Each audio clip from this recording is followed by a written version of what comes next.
हम नींद को अक्सर एक आम सी आदत समझते हैं, लेकिन क्या आप जानते हैं कि यही नींद आपकी सेहत की असल मुहाफिज है।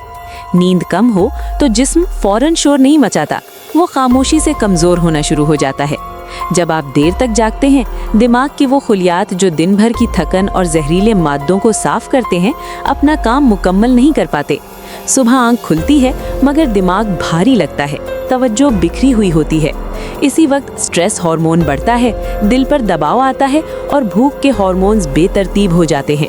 इसीलिए नींद की कमी में मूड खराब, वजन बढ़ना और याददाश्त कमजोर होना आम बात है। ये सब आहिस्ता आहिस्ता होता है, बगैर किसी अलार्म के। और याद रखें, जिस्म इंतकाम नहीं लेता, वो हिसाब रखता है। हर जागी हुई रात आपकी तवानाई, आपकी तवज्जो और आपकी सेहत से कुछ ना कुछ कम कर देती है।